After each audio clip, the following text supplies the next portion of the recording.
nastaghfiruh wa na'udzu billahi min syururi anfusina wa min sayyiati a'malina may yahdihillahu fala mudilla lahu wa may yudlil fala hadiya lahu.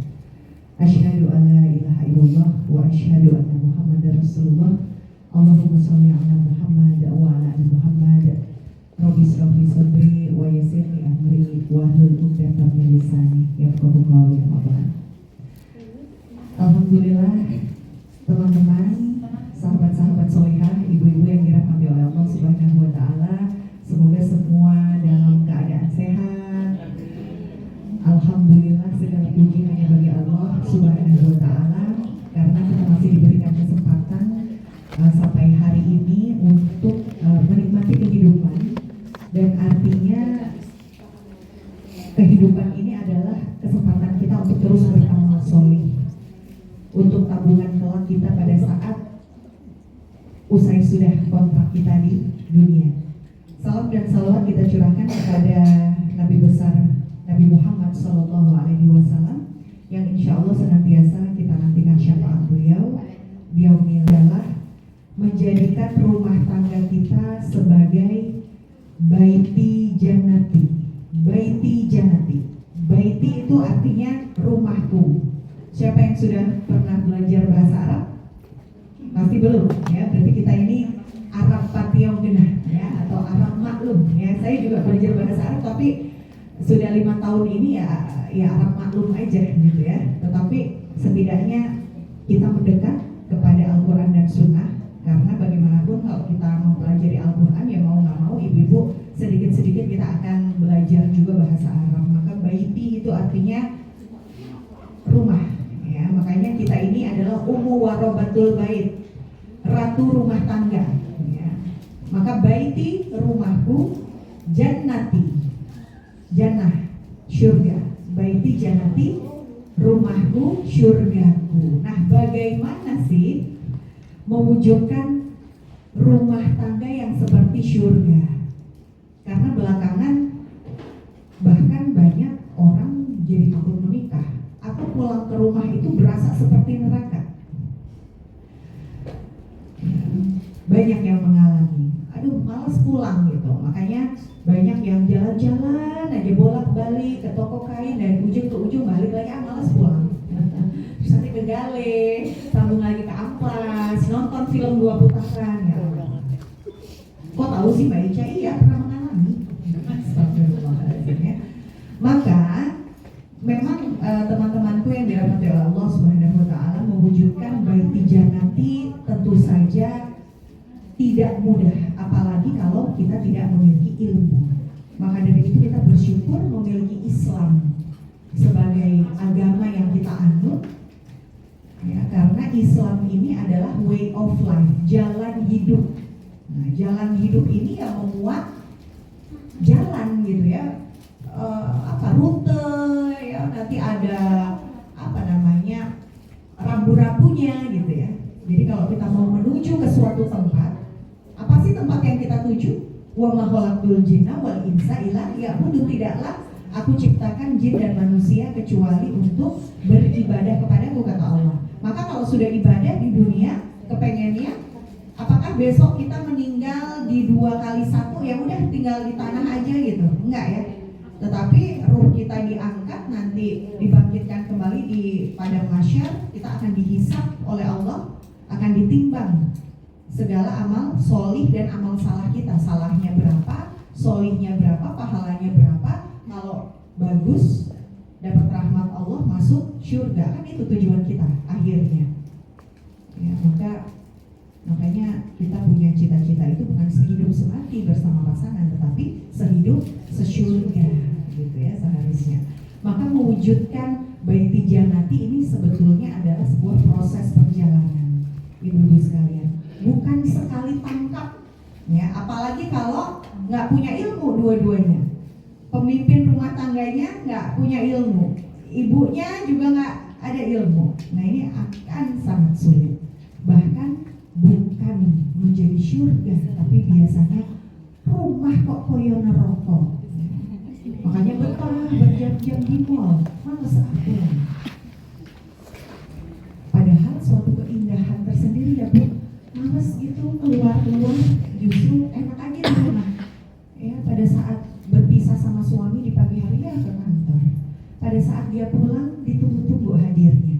Atau kita keluar sebentar aja udah ditanyain pulang kapan. Baru aja mulai facial, ekstra komedo, aduh. Gitu. Maka baiti janati mewujudkan rumah yang seperti surga ini perjuangannya juga berat, tapi insya Allah bisa. Dan nanti kalau sudah tercapai indahnya bukan main gitu ya. Kita pergi sebentar aja, mama di mana? Emang mau dikasih apa sih? Maka ibu-ibu yang dirahmati oleh Allah, yang pertama yang harus kita pahami terlebih dahulu bahwa pernikahan ini adalah bobot yang juga cukup besar nilainya di hadapan Allah. Maka pernikahan ini diibaratkan oleh baginda Rasulullah itu bobotnya itu seperti separuh dari agama. Jadi kalau kita menikah itu justru ya, dikatakan oleh baginda Rasulullah itu kita menyempurnakan dia. Nah maka yang harus dibangun yang pertama adalah tujuan dari kehidupan ini adalah ibadah, dan menikah itu adalah separuh dari ibadah yang nanti kita lakoni seumur hidup. Jadi bobotnya itu ada di dalamnya, makanya berat, makanya pahalanya besar. Nah pernikahan itu sendiri adalah perjanjian agung. Di dalam Al-Quran itu digambarkan bahwa pernikahan itu adalah miskon golizan. Apa itu? Perjanjian yang agung di hadapan Allah. Maka tidak boleh dipermain-mainkan. Begitu mudahnya gonta-ganti kawin cerai dari. Jadi kalau sudah pernah bercerai apalagi atau melihat perceraian langsung seharusnya sadar apa yang harus kita pelajari, apa yang harus dibenahi, ya, biar nggak terlanjur. Apalagi kalau sudah mulai ada sinyal-sinyal nggak enak nih di dalam rumah tangga, rasanya pengen cerai aja. Ini harus kita belajar. Yang pertama, pernikahan itu perjanjian agung di hadapan Allah Subhanahu wa Ta'ala, ibu-ibu sekalian. Maka bobotnya itu ibadah. Maka kalau menikah itu hanya sekedar untuk bahagia, sebetulnya di dunia ini kita tidak akan pernah mendapatkan kebahagiaan yang sejati. Nggak ada kebahagiaan sejati di dunia, karena dunia hanya sementara. Ujung-ujungnya mati-mati juga. Ya, setelah satu kesulitan ada dua kemudahan, habis itu sulit lagi. Nggak ada kebahagiaan yang stabil di dunia ini, karena dunia adalah tempatnya ujian. Kalau banyak cucian laundry. Jadi kalau menikah itu cita-citanya untuk bahagia, ya siap-siap nggak akan terkabul, nggak akan tercapai, karena tidak ada kebahagiaan yang stabil di dunia ini. Maka kalau kita merujuk keluarga-keluarga yang dimention oleh Allah di dalam Al-Quran dan Sunnah, ibu-ibu sekalian, justru kebanyakan kehidupan para perempuan-perempuan idaman ini yang dikatakan oleh Allah di dalam Al-Quran itu bahkan sebagai penghulu surga. Penghulu itu yang pegang kuncinya gitu ya, ratunya yang ada di surga. Siapa kalau perempuan? Bunda Khadijah, Fatimah ya. Bunda Khadijah, Fatimah, kemudian Asiyah, Maryam. Ini kan 4 wanita terbaik yang Allah mention di dalam Al-Quran. Mereka hidupnya gak ada yang sempurna dan bahagia sejati. Karena makna bahagianya sendiri juga harus diluruskan dulu nih, gitu. Jadi bagi seorang muslim, bahagia itu manakala kita mampu meraih ridhonya Allah. Dan kalau Allah ridho,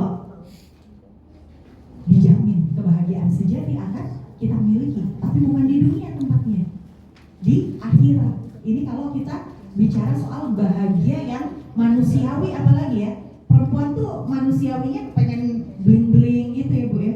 Kalau keluar rumah hambar, aduh kayaknya kurang gimana gitu, Mbak Ica mau ketemu teman, godaan sih deh lah ya, bros-bros bling-bling gitu. Syukur-syukur bling-bling yang beneran ya, 50 juta ya, 150 juta ya kan, 150, 300 gitu. Nah ini baru akan diwujudkan oleh Allah di dalam syurga, yaitu wanita-wanita solihah. Dia berhak mendapatkan rumah di syurga yang bertahtakan berlian intan permata. mewujudkan baiti janati, rumahku syurgaku, yang pertama adalah pernikahan harus dibangun di atas. Di sini nggak apa-apa ibu, ini juga masih boleh kok. Dekat-dekat sama saya nggak apa-apa, saya nggak gigit. Udah gosok gigi juga nggak bau, nggak bau ya, muslim nggak bau ya, harus bersih, cantik, harum, wangi ya, asalkan nggak terlalu berlebihan. Gitu ya. Jadi ibu-ibu sekalian, kalau kita ingin membangun rumahku syurgaku, rumah tangga yang seperti syurga, rumah tangga yang nyaman, yang pertama adalah dibangun atas dasar niat yang lurus kepada Allah untuk beribadah. Itu dulu tuh, lurus dulu niatnya. Jadi kalau sekedar untuk membahagiakan diri sendiri, aku kan menikah agar aku diperlakukan seperti ratu, gitu. Nanti akhirnya kalau nggak diperlakukan seperti ratu, kita merasa diperlakukan seperti babu, ya kan? Nah, nanti niatnya jadi nggak lurus, gitu. Walaupun memang ada di dalam Islam nanti bagaimana syariat bermuamalah antara suami dan istri. Suami itu hak dan kewajibannya apa saja sih? Perempuan hak dan kewajibannya apa aja sih? Barusan saya scroll Facebook, inilah penampakan suami-suami di Swedia. Jauh banget ya Bu, di Swedia itu ternyata dorong stroller, jemur anak, ya jemur bayi itu suami semua, gitu, laki-laki. Ya iyalah, di sana ya negara menjamin 4 hari kerja buat laki-laki. Udah gitu minimal take home pay-nya aja berapa? Ya 130 juta. Itu saja akan lebih berat pada saat kita hidup di negeri tercinta ini. Tetapi insya Allah bisa, insya Allah bisa. Maka niatnya lurus ibadah kepada Allah. Dan sebagai perempuan, kewajiban kita adalah mengabdi. Mengabdi ini bukan berarti kemudian nanti hak dan kewajibannya itu dilalaikan ya, kemudian kita dipiloro ya, naudzubillah min dzalik. Tidak seperti itu, tetapi memang di dalam Islam rumah tangga ini ada pemimpinnya, gitu ya. Ada pilot and co-pilot. Nah kita ini co-pilot. Co-pilot itu harus manut sama pilot. Syukur-syukur pilotnya expert, solih, ya, maka boleh taat di dalam hal-hal yang tidak mengandung kemaksiatan.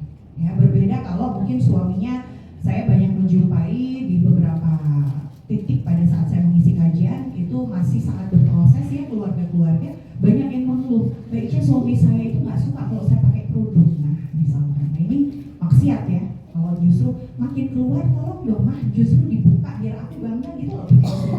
Ini jenenge jual istri, kan? Nah ini mindsetnya memang harus dirubah dulu secara fundamental, bahwa istri itu adalah pakaianmu yang harus kamu lindungi justru.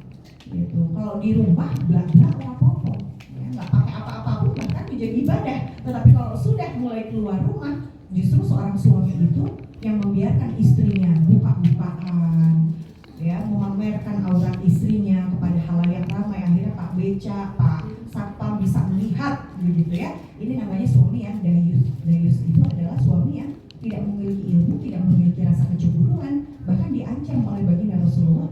Suami-suami seperti ini tidak akan bisa mencium bau surga dari jarak sekian dan sekian. Nyium bau surganya itu nggak bisa.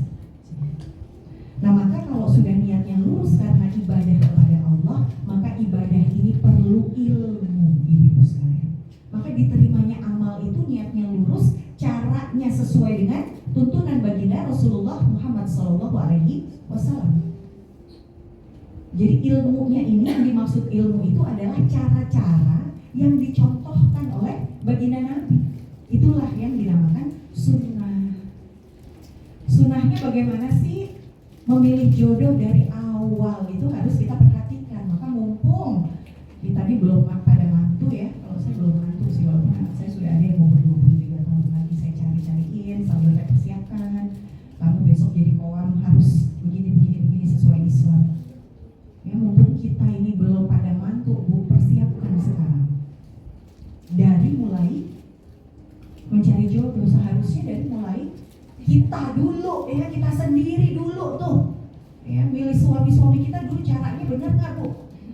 Ya kalau udah terlanjur pernah pacaran, udah disolat taubatin belum? Nah solat taubat dulu Bu, gitu ya Allah maaf dulu Tapi kan akhirnya jadi juga Mbak Ica ya, tetap namanya pacaran nggak boleh wala taqrabu zina, surat Al-Isra. Janganlah sekali-kali kamu mendekati zina. Mendekatinya itu nggak boleh, apalagi zinanya dosa besar. Maka dulu tuh kita gimana tuh? Dulu cara bikinnya berdoa dulu nggak tuh? Nah, kalau belum kejar sekarang sholat tobat, doain ya Allah jadikan anak-anakku anak-anak yang soleh dan solehah. Ya kan, berikanlah kepadaku mantu-mantu yang soleh dan solehah. Berarti kalau kita punya anak laki-laki, hati-hati bergaul dengan perempuan. Ya, yang bukan mahram itu harus ada jarak. Ya, tidak boleh bergaul berlebihan. Sama juga apalagi yang perempuan. Jadi maka saya mulai taruh tuh anak-anak saya itu, ya walaupun di dalam pendidikan itu hukumnya boleh saja berinteraksi laki-laki dan perempuan, tetapi udah mulai banyak tuh SMP ya, pacaran-pacaran. Jangankan SMP, bu, banyak berita SD aja, apalagi di luar Jawa ya lebih banyak lagi berita seperti itu. Laki-laki dan perempuan itu terpisah. Kebetulan saya menyekolahkan anak saya itu, ya ada yang satu, karena anak banyak ya, yang satu berdekatan lagi itu gedung laki-laki dan gedung perempuan gitu. Kalau yang satu agak jauh, jadi gedung laki-lakinya sendiri SMP IT ya. Jadi perkara pergaulan ini juga harus diperhatikan karena termasuk juga dengan cara-cara ya, cara-cara kita mencari jodoh. Nah, maka pernikahan ini adalah perjanjian agung. Maka seorang laki-laki dia harus sadar ar-rijalu qawwamuna 'alan nisa. Laki-laki adalah pemimpin bagi kaum perempuan. Tapi kalau qadarullah yang ngaji duluan, si istri nih, kita ibu-ibu gimana? Banyak juga pertanyaan seperti itu ibu-ibu. Ya nggak apa-apa, bismillah, berprasangka baik kepada Allah bahwa nanti Allah juga akan membukakan hati pasangan kita untuk sama-sama berhijrah, sama-sama belajar dari nol, dari awal, nggak masalah. Selagi nafas di kandung badan ini adalah kesempatan untuk mengejar akhirat, bu, daripada tidak sama sekali tiba-tiba meninggal atau tiba-tiba sakit tapi udah lampu kuning nih, memang udah tanda-tanda mau dipanggil sama Allah. Kan ada yang dikasih lampu kuning, ada yang enggak. Ada kan kasus wafat mendadak misalkan, lagi ngapain wafat, ya itulah qada. Karena wafat itu nomornya nomor cabut, bukan nomor antri. Kita nggak ngerti siapa duluan nggak ngerti. Tiba-tiba cabut aja. Gitu. Kadang ada yang sakit lama, kita kira udah bentar lagi, sembuh. Gitu. Sakit cuma flu doang, tiba-tiba pulang. Gitu. Nah, maka bagaimana membangun rumah tangga yang seperti surga? Yang pertama tadi niatkan karena Allah, yang kedua cara-caranya sesuai dengan tuntunan baginda Rasulullah Muhammad SAW. Bagaimana kita sebagai seorang istri bangun tidur berdoa dulu. Alhamdulillah ya Allah masih hidup, enggak bablas. Artinya masih bisa bertobat, masih bisa beramal soleh. Dari bangun tidur aja udah bersyukur, amal soleh, centeng gitu ya. Kalau ada bunyi ting ting gitu ya, Argo ini malaikat Raqib Atid yang mencatat amal baik amal buruk, kan dia jalan terus, ya kan? Lalu abis kita bangun mau qobliyah subuh dulu, atau kalau kita bangunnya 3:30 masih bisa tahajud dulu 2 rakaat, istighfar, doakan suami kita, bangunin yang baginda Rasulullah itu punya panggilan sayang untuk istri-istrinya, karena kalau baginda Rasulullah itu beliau menempel pada diri beliau itu sunnah jibiliyah ya. Kalau dilakukan manusia biasa haram, yaitu poligami itu kalau baginda Rasulullah kan 12. Kalau laki-laki manusia biasa maksimal bolehnya 4. Tetapi peringatannya adalah nikahilah 2, 3 atau 4. Tapi jika engkau tidak bisa berlaku adil maka 1 saja, dan itu tegas. Kalau sampai gak adil, berpoligami tapi gak adil, nanti di padang mahsyar akan berjalan dalam keadaan miring. Gitu. Jadi berat juga bagi laki-laki gitu ya, kalau mau poligami maka hukumnya mubah saja. Kalau yang saya pelajari begitu. Ada yang mengatakan sunnah, tapi kalau yang saya pelajari hukumnya mubah. Nah, maka baginda Rasulullah punya panggilan sayang. Kalau kepada Aisyah itu Humairah, pipi yang kemerah-merahan. Makanya kalau tadi kita sudah berdoa, mendoakan pagi hari, boleh dong mulai sekarang pakai panggilan sayang, Bu. Ya. Apa sih biasanya tuh kalau para selebgram pipi, mimi, ya apalah ya. Kalau saya manggil suami sayang, yang gitu. Ya, bukan peyang ya, kalau disebut peyang. Nggak boleh begitu ya. jelek-jelek ya, mentang-mentang gendut kita bul. Tetapi panggilan yang mengandung doa, ya kan?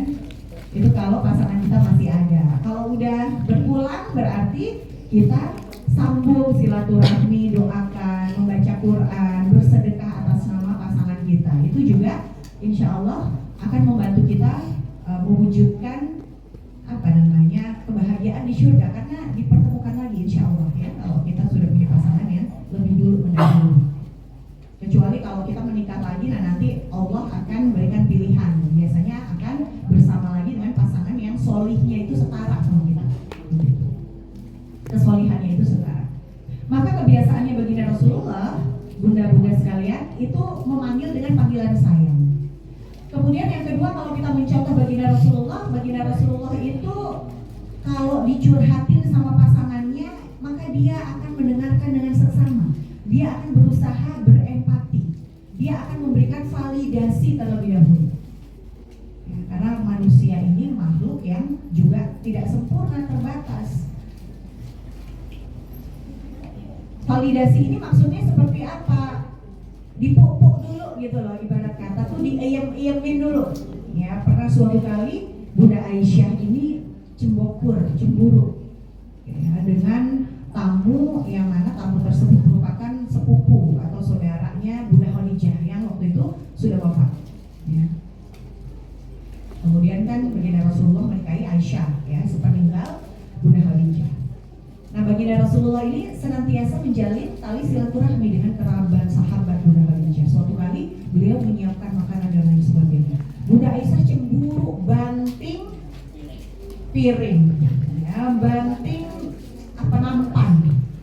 Apakah baginda Rasulullah astagfirullah haram nggak gitu, ya kan?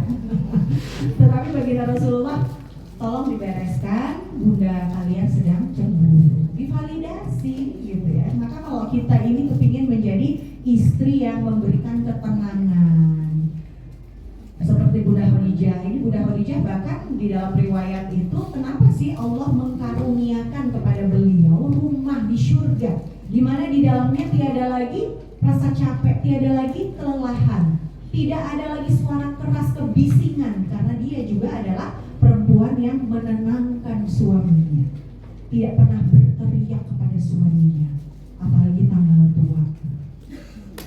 Itu mah kita ya. Iya, tapi serius loh, saya juga masih belajar loh ibu-ibu. Pintar ceramah ini kan ya ini aja, mengungkapkannya mungkin bisa terstruktur, tetapi sebagai manusia saya juga ibu-ibu biasa yang terus berusaha menjadi wanita penghuni surga yang menciptakan rumah itu tenang, aman, damai. Ya kan, kalau anak-anak lagi berantem gitu nggak serta-merta ngamuan, nggak serta-merta cranky, tetapi bagaimana kita mengelola diri kita menjadi perempuan yang tenang, setenang malam, sehingga bisa mewujudkan tadi baiti jannati, rumahku surga. Maka ibu-ibu sudah punya panggilan sayang belum buat suami? Nah, ini prakteknya nih, ya kan? Si gantengku gitu, berani nggak? Aduh, malu aja udah 10 tahun udah justru itu, ya.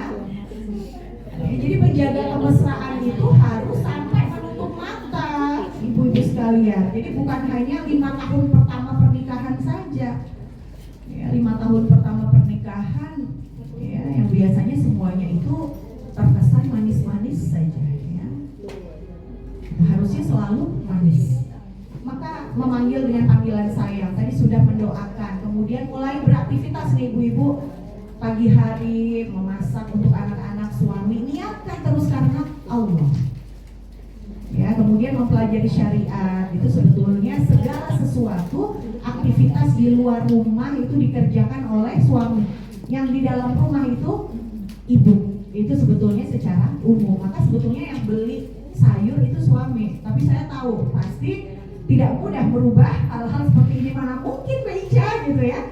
Nah, ini biasanya juga disesuaikan dengan urf itu kebiasaan di suatu negeri gitu ya. Tetapi kalau kita kembalikan lagi di dalam Islam, sebetulnya kalau situasi kepribadian ya umat Islam ini merujuk kepada Al-Quran dan Sunnah, sebetulnya nggak sulit gitu ya.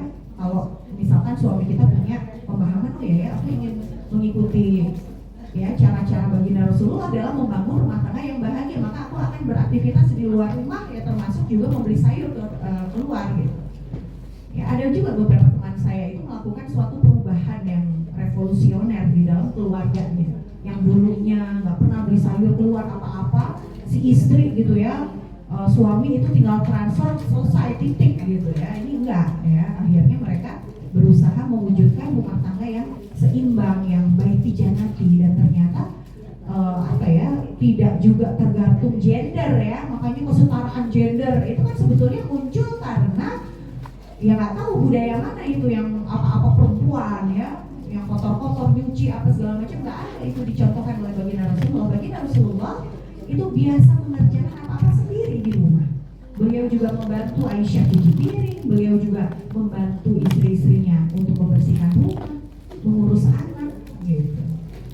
Ya, maka kalau kita belajar sunnah, belajar hadis, maka insya Allah akan muncul perbedaan, perubahan, dan pasti istri yang bahagia karena dia dipedulikan, merasa diperhatikan juga, kebutuhan dan keinginannya pasti juga akan berubah ya. Tidak menjadi istri yang cranky gitu kan, yang marah-marah melulu gitu. Dia bisa jadi marah-marah melulu ini ada sebabnya. Maka kalau sudah muncul kemarahan-kemarahan di dalam rumah tangga, ada baiknya kita gali kenapa, sambil terus beristighfar kepada Allah. Kemudian juga mengevaluasi apakah di dalam rumah kita sering dihiasi dengan bacaan Al-Quran. Maka kalau sudah sering berantem nih, bisa jadi jin dasimnya tuh udah banyak nih. Terus mesti baca apa? Al-Baqarah. Al-Baqarah itu selesai. Pernah ada seorang jamaah cerita sama saya suatu hari, si suami dan istri ini berantem hebat, ibu-ibu sekalian. Berantem hebat dan rasanya pokoknya panas aja gitu rumah tangga, ya kan? Tapi memang sudah cukup berilmu, udah sering nih lumayan datang ke pengajian. Maka mereka punya suatu kebiasaan, membiasakan beristighfar. Dalam sehari itu kan di dalam hadis diriwayatkan oleh baginda Rasulullah, bersabda beliau bahwa sehari aku itu beristighfar 70 sampai 100 kali. Itu baginda Rasulullah yang maksum loh, nggak punya dosa loh baginda Rasulullah, ibu-ibu sekalian. Nah, ini suami istri ini sudah lumayan di ngaji, tapi suatu hari karena yang namanya manusia penuh dengan ujian, kemudian mereka berbeda pendapat, mereka berdebat. Dan si istri ini rasanya marah. Dia cerita sama Mbak Ica, rasanya marah sekali sampai aku tuh bisa bisa istighfar terus melawan karena aku tuh ngos-ngosan saking menahan marah. Tapi waktu itu mereka berdebat tentang ikan sak lah pokoknya ya di dapur gitu. Itu beliau cerita sama saya gitu. Saya istighfar Mbak Ica, saya istighfar terus sampai suami saya gini, ya udah aku minta maaf deh, aku minta maaf gitu ya. Nah ini udah suaminya udah ada ilmu nih berarti ya. Salah ataupun benar minta maaflah duluan kan gitu kan, itu kalau suami minta ilmu. Tapi ada juga Allah mengkaruniakan sebaliknya. Jadi kalau yang suaminya yang mudah marah, maka istrinya yang harus lebih dulu ya. Siapa salah siapa benar nggak masalah, tetapi minta maaf duluan itu adalah wujud kemuliaan ya. Siapapun ya dalam bermuamalah ya, kalau mencari ridha Allah dan mau minta maaf duluan, kata Allah janjinya apa? Kemuliaan. Allah akan angkat derajatnya ya, karena umat Islam itu cinta damai, apalagi keluarga kan gitu ya. Nah maka kawan saya ini cerita, ibu-ibu sekalian, pada saat masih marah gitu ya, dia berusaha melawan dengan istighfar, kemudian dia berwudu, dia berbaring kan begitu ya hadisnya di dalam riwayat yang diturunkan baginda Rasulullah. Kalau kau marah maka berwudulah, kalau kau masih marah juga duduklah, kalau kau masih marah juga berbaringlah.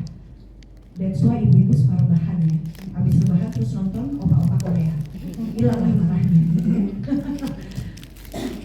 Nah tidak lama ibu-ibu sekalian, si istri ini masih terus beristighfar. Besok paginya tiba-tiba dia temukan di bawah karpet rumahnya itu belatung. Apa hubungannya dengan perdebatan atau kemarahan yang muncul di rumah tangganya tempo hari itu ya kemarin? Bisa jadi yang pertama ternyata ya ya, jin dasim, apakah itu dia dikirim, apakah memang muncul begitu saja. Tapi mereka kemudian mengevaluasi rumah tangga mereka. Yang pertama, sudah lama tidak baca Al-Quran gitu. Jadi ternyata di dalam hasanah keilmuan Islam, kenapa tuh ada belatung gitu ya, padahal tidak ada bangkai, tidak ada eternitnya rusak tuh nggak ada. Dan itu anehnya karpet di ruang utama, ruangan yang bersih gitu ya, karena kan keluarga menengah ke atas gitu ya, rumah bersih, pembantu juga selalu datang. Tapi itu dia muncul malam habis subuh karena pembantunya datangnya jam 7, belatung.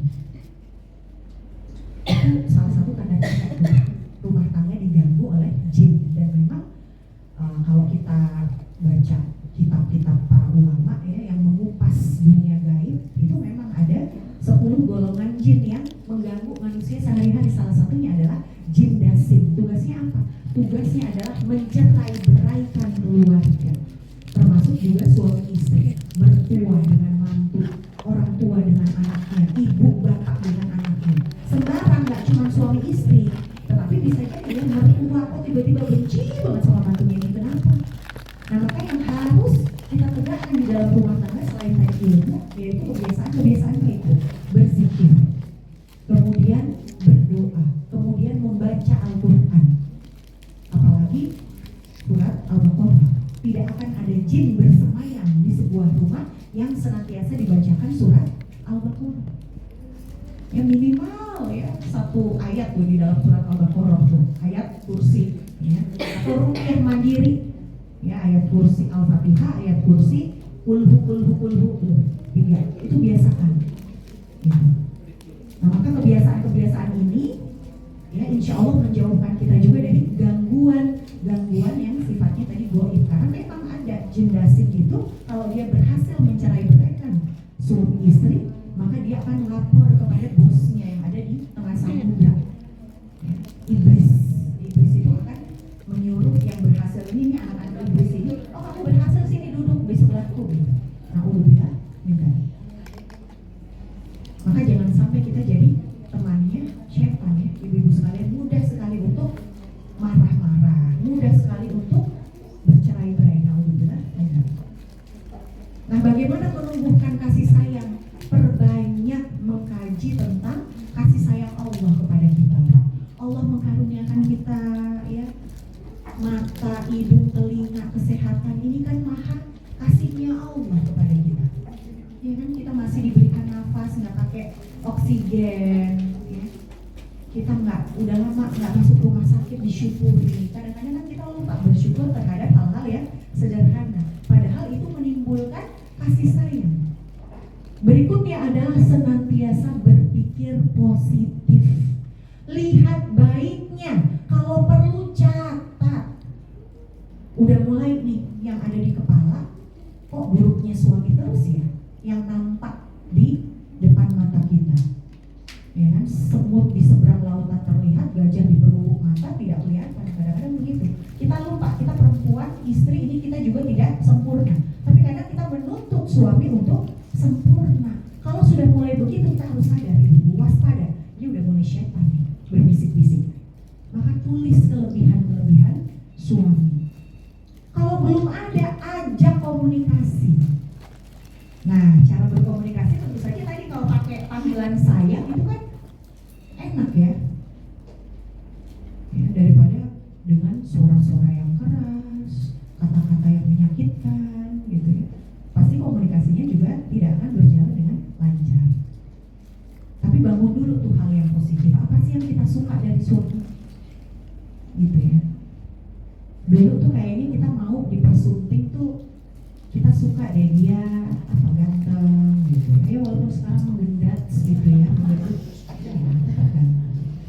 apa kelebihannya lagi? Jangan kelebihannya adalah terlalu banyak kekurangan, baca kok gelap. Kelebihan gitu, salah dong. Ya enggak ya, pasti ada.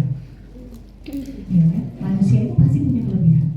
Kita cari kelebihannya, kita tulis agar kita ingat. Kita syukuri dulu Bu, nanti kalau ya waktu duha tiba, ini nanti masih bisa duha, sambil duha itu kita doain, ya Allah kelebihan-kelebihan ini ya Allah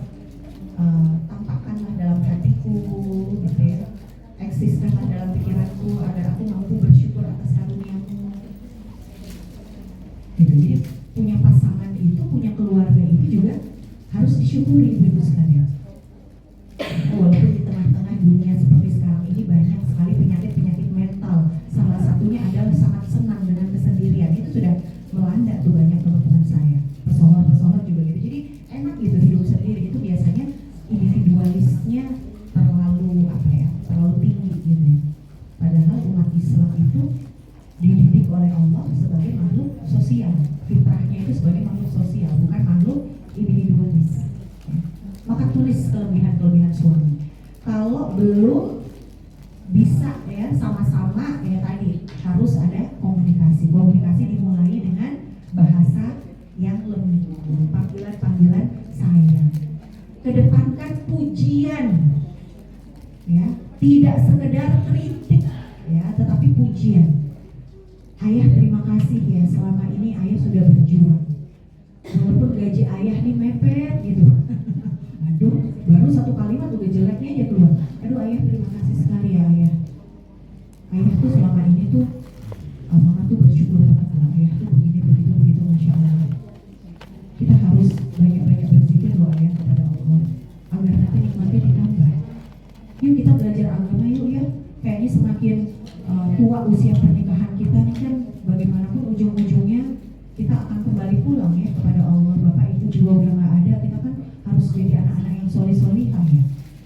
Dan pernikahan ini bobotnya separuh agama ya.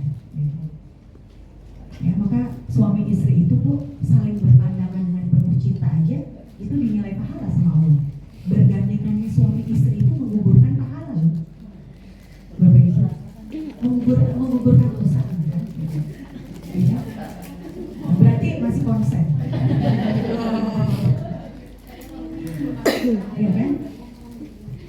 Maka kalau aktivitas bersama suami ini ternyata penuh dengan pahala, berarti kan harusnya kita paling banyak menghabiskan waktu itu sama keluarga ya, ibu-ibu sekalian ya, bukan sama teman-teman gitu. Ya boleh sih sama teman-teman sekali-sekali, tapi nggak yang berhari-hari gitu. Makanya kadang-kadang kita suka ngerasani gitu ya, ini kok grup-grup cewek-cewek ibu-ibu ke Bali kok sampai 5 hari, 7 hari, ini keluarganya gimana ya gitu ya. Padahal masih ada suami dan anak-anak, tapi kok bisa gitu ya berpisah sebegitu lamanya gitu. Maka lebih baik memang keluarga itu dekat ya. Gimana kalau yang LDR? Nah boleh jadi kalau sudah sekian lama itu dievaluasi kira-kira apa ya, menimbulkan kegersangan atau kebahagiaan atau bagaimana gitu ya. Diusahakan kalau bisa sama-sama, kalau enggak harus cari cara untuk bisa tetap berkomunikasi secara intens. Apakah setiap hari video call ya? Kalau saya punya teman karena suaminya di pelayaran, dia video call itu sehari 5 kali. Habis sholat dia selalu video call. Dan itu bukannya wajib, betul. Jadi kalau kita lagi ngaji gitu, kita ya mbak suami itu telepon lama gitu ya, nggak apa-apa. Gitu. Ngaji tasing bisa cari jam lain, hari lain. Tetapi pada saat berkomunikasi dengan suami, pada saat kondisi itu dia long distance, maka bisa jadi itu adalah wujud bakti, ya kan, berbakti kepada suami itu hukumnya wajib. Nah, apakah pada saat suami ini sudah sadar bahwa dia sebagai pemimpin, dia harus mendidik istrinya, harus menyayangi, melindungi, menafkahi, tidak seperti kasus-kasus yang belakangan ini terjadi ya Bu, apa tuh namanya, KDRT ya, digebukin ya, komentarnya netizen tuh macam-macam. Kok bisa sih bertahan sebegitu lamanya gitu ya, di bawah apa namanya suami yang KDRT seperti itu, macam-macam tuh komentarnya netizen. Tapi akhirnya kan ngakuan juga ya, yang selebgram dan atlet gitu ya. Nah maka kalau suami pun sadar dia sebagai pawang harus melindungi, harus menyayangi, perempuan itu harus dieman gitu ya. Nah maka miloro itu dosa besar, haram hukumnya. Wah itu zolim ya, suami yang zolim. Maka dia akan tidak berani melakukan itu. Maka rumah tangga seperti itulah ya, seperti neraka ya Bu ya. Mau curhat nggak bisa, nggak enak. Nah gimana nih kalau punya suami yang sulit untuk diajak ngobrol gitu? Ya kita pelan-pelan berikan edukasi. ayo aku mau ngobrol dong gitu. Jadi ternyata kebutuhan untuk mendengarkan itu juga seharusnya ada pada diri suami, karena kalau dia merasa si istri selalu curhat nih, selalu cerita nih, aku pulang kantor dia cerita, berarti dia sehat. Tapi kalau istri udah diem aja, ya udah mulailah di situ. Akhirnya malah curhatnya sama teman kantor, ya akhirnya cinlok, akhirnya selingkuh. Bahkan ada kasus suami istri karena suaminya ini sangat sibuk, ibu-ibu sekalian. Ya, istrinya ini hanya diberikan harta berlimpah, rumahnya megah. Ya, pada akhirnya istri ini merasa kenapa ada yang gersang di dalam hatiku, mulailah dia bikin pengajian. Pengajiannya itu mewah karena secara materi dia sangat lebih dari cukup. Jadi kalau pengajian itu mewah, kayak orang kondangan. Mengundanglah ustadznya, adalah nggak ngerti syariat. Si istri merasa gersang, gegana, gelisah, galau merana, mulailah dia curhat sama si ustadz. Akhirnya dibawa lari ustadznya. Ada ini Bu. Akhirnya si bapak punya istri baru, saya kasih undangan. Nggak mau apa aja, aku trauma, nggak usah ajak istriku pengajian. Enggak, yang isi aku Pak. Boan, cewek tuh ya, yang isi cewek, yang isi cowok. Kok marah ustadznya? Qadarullah, era qadarullah. Enggak ya, sebetulnya qada itu tergantung, karena ada wilayah yang bisa diusahakan oleh manusia. Kalau suatu hal terjadi, usaha dari manusianya ini tidak sesuai dengan syariat, ya, saya juga tidak tahu secara mendetail. Kalau kisah yang baru saja saya contohkan ini, apakah mendekatinya itu tidak sesuai syariat? Sepertinya tidak sesuai syariat ya, gitu. Karena ya maksudnya ada main mata lah awal-awal gitu ya. Nah itu tidak baik ibu-ibu, dan ini kisah nyata yang menjadi pelajaran bagi kita semua. Kalau rumah tangga kita itu baiti janati, penuh dengan ilmu, maka tidak akan ada kebutuhan untuk curhat kepada yang lain, apalagi yang non mahram. Dosa besar. Interaksi laki-laki dan perempuan itu hanya boleh dalam 3 bidang: pendidikan, kesehatan, jual beli. Itu pun saja tetap harus diusahakan secara ma'ruf. Misalkan dokter kandungan, kalau suami yang sehat, ya dokter kandungannya laki-laki, diuak-uak rasanya gimana? Ya harusnya ngilu nggak? Ngilu ya. Kalau saya sih ngilu. Saya alhamdulillah 2 kali melahirkan saya dapat dokter perempuan. Itu ngilu saya. Gitu, jadi saya usahakan ya Allah mendingan sama dokter perempuan deh. Gitu. Kecuali udah mepet banget ada kasus gitu, tapi alhamdulillah normal semua. Itu pun saja oleh Islam masih dibolehkan loh. Makanya Allah tuh nggak lebay ya. Jadi kalau kita belajar syariat Islam terus kita bilang bahwa Islam kebanyakan aturan lebay, no. Islam itu proporsional. Ya, boleh kok berinteraksi, tapi tadi 3 bidang: kesehatan, jual beli, pendidikan. Itu pun juga harus berhati-hati dan waspada. Maka saya bilang sama anak saya yang SMP, kalau ustadz kalau ngajar dia bagaimana jaraknya, jarak kepada bangku gitu. Enggak, kok dia di depan gitu. Oh ya, tapi dia dekat sih, suka nanya. Nah, oh ya kalau nanya-nanya posisinya di mana? Hati-hati ya nak. Gitu, nggak usah terlalu dekat sama guru laki-laki ya.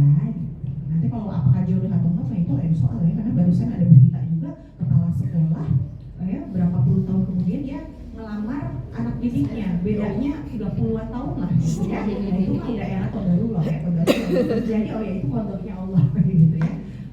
Nah, tapi bagaimana membangun rumah tangga yang bahagia itu tadi, kalau dilandasi dengan niat yang tulus, cara-cara sesuai baginda Rasulullah, diantaranya adalah memandang dengan penuh kasih sayang, berpikir positif, memaafkan segala kekurangan. Banyak juga para pakar menggambarkan pernikahan itu adalah seni memaafkan seumur hidup. Maafkan. Kalau mungkin belakangan ini Allah sedang agak mampet-mampetin rezekinya gitu ya. Saya yakin ibu-ibu mengalami rumah tangga itu kan pasang surut pasti ya. Ada kalanya, ya Allah Pak, kita dulu kok enak ya bisa staycation. Ini kok kayaknya lagi mepet nih Papa nih. Sampai kapan sih era ini berakhir Pak? Saya tidak sabar, ya kan? Ada jamaah baca, kira-kira kalau ganti suami ganti pula nggak rizkinya? Enggak deh Bu, kayaknya ada ulama tuh bahkan saya lihat nih gitu ya. Rizkimu sudah ditetapkan oleh Allah. Walaupun engkau berganti suami, jika rizkimu sekian ya sekian saja. Tiwas ganti suami, ya kan? Repot nanti, ya kan? Iya, makanya ada kawan juga sedang konsultasi gitu ya, enaknya cerai apa enggak, Mbak Ica masalahnya itu gini. Oke, coba perceraian itu di dalam Islam mubah itu ada dua kaki, mudorot, maslahat. Ya, mubahnya ini kira-kira kalau dilakukan ini akan membawa mudorot, mana yang paling banyak? Iya ya Mbak Ica kok repot ya, yuk kita bedah ya gitu. Kalau fair ayo kita bedah. Sekian, nanti kamu sekian, coba suamimu ini. Jangan kamu bayangkan pisah terus kan nanti dia tetap memberi nafkah atau Mbak Ica gasmu, nggak tahu, belum tahu. Kan gitu ya. Gitu, maka sekuat tenaga mempertahankan itu juga pasti pahalanya besar di sisi Allah Subhanahu wa Ta'ala. Maka mewujudkan rumahku, syurgaku, insya Allah kuncinya itu ada pada ridho dan kasih sayang Allah. Ya mungkin kita akan heran, ada orang rumahnya sederhana, tidak mewah, hidupnya biasa aja, tapi kok mesra terus sama pasangannya. Ya. Nah ini kasih sayang Allah di dalamnya. Gitu. Ikut senang Bu kalau sudah mengalami ya. Maka yang wajib dilakukan berikutnya adalah mempertahankan. Bagaimana mempertahankan? Dan juga bahkan menularkannya. Bagaimana besok anak-anak kita ini memiliki rumah tangga yang bahagia. Makanya jadi mertua yang penuh kasih sayang ya. Jangan mertua cari-cari kesalahan mantu aja sukanya ya. Banyak juga. Bagaimana Mbak Ica mewujudkan keharmonisan dengan mertua? Ya bawain lah, apalagi gak punya duit ya baca lah jeruk sekilo kilo 10.000 gitu ya. Kasih sayang itu banyak bentuknya ya, kalau kata para pakar itu kan bahasa kasih ya, pujian ya, betul juga, pujian boleh, hadiah boleh, validasi boleh, kata-kata motivasi boleh, sentuhan juga boleh ya kan. Maka kalau lagi di dapur gitu ya, ada suami toel gitu, nah itu sebetulnya adalah gambaran baik dijanati. Kalau nggak ditoel-toel ya kita lah yang noel, ya kan? Gitu. Boleh dong sama suami. Bahkan kalau para ulama itu di dalam ilmu tarbiyah jinsiyah itu pendidikan seks ya di dalam rumah tangga, kita itu bicara yang yang menimbulkan gelora asmara itu justru berpahala kepada si pasangan. Jadi kalau maaf ya, ibarat kata suami dan istri itu saling berporno aksi itu nggak masalah, tetapi keluar rumah, nah tegakkan syariat, atur pergaulan. Maka ya di rumah tuh ya dandan secantik mungkin, seseksi mungkin, jangan terbalik ya. Jadi di rumah solehah, keluar solehah, keluar terbalik dong ya, di rumah keluar solehah ya, keluar itu bahkan kalau para ulama itu menegaskan harusnya perempuan itu keluar rumah tuh hambar ya, katanya gitu ya. Walaupun saya juga belum bisa maksudnya hambar gimana nih, hambar nggak boleh, maksudnya nggak boleh berhias sama sekali, ada bahkan ya sampai berpendapat seperti itu. Maksudnya adalah untuk menjaga ya. Tetapi kalau kita banyak bergaulnya di antara para perempuan itu sih sebetulnya masih diperbolehkan ya berhias ya, asalkan tidak berlebihan. Maka demikian ibu-ibu sekalian yang dirahmati Allah Subhanahu wa Ta'ala, bagaimana kita membangun rumah yang seperti syurga. Walaupun memang di dalam kisah-kisah yang diabadikan di dalam Al-Quran dan hadis tidak ada rumah tangga yang sempurna, itu tidak ada. Rumah tangga Bunda Khadijah dan baginda Rasulullah penuh perjuangan. Bahkan potret awalannya itu aja tidak ideal sebetulnya, karena Bunda Khadijah itu yang lebih kaya raya. Karena 2/3 kota Mekah itu miliknya Bunda Khadijah. Udah gitu usianya lebih tua dari baginda Rasul. Setelah menikah, yang namanya harta itu memang hukum alamnya dia akan habis. Ya, dulu awal menikah Bunda Khadijah dan baginda Rasulullah kaya raya, maka di akhir kehidupan Bunda Khadijah itu sampai meminta sorbannya baginda Rasul, wahai Fatimah, katakan kepada ayahmu boleh nggak minta sorbannya untuk kain kafan Bunda. Sampai baginda Rasulullah menangis, wahai Khadijah, engkau adalah wanita yang mulia, engkau dulu kaya raya, tapi setelah engkau bersuamikan aku, saat ini kita tidak punya apa-apa, ya kan? Tubuh kita menua. Dulu engkau sehat kaya raya. Bunda Khadijah, apa yang beliau ungkapkan? Ya, sampai ditanya engkau menyesal bersuamikanku Muhammad? Wahai Rasul, wahai suami, aku memang wanita yang kaya raya, wanita yang sehat, semua milik Allah. Maka aku kembalikan kepada Allah dan Rasulnya. Aku tidak pernah menyesal bersuamikanmu, wahai nabiku. Ya. Kemudian beliau mengatakan kepada baginda Rasulullah, bahkan jika aku telah wafat nanti dan engkau membutuhkan tulang belulangku untuk engkau bertemu dengan manusia, maka galilah kuburku, ambillah tulang belulangku untuk engkau jadikan jembatan untuk engkau bisa mendakwahkan kebesaran Allah, bertemu dengan manusia. Maka Bunda Khadijah ini sifatnya ini sudah kepada pengabdian, tidak lagi menuntut gitu loh. Ini memang contoh kesempurnaan seorang istri.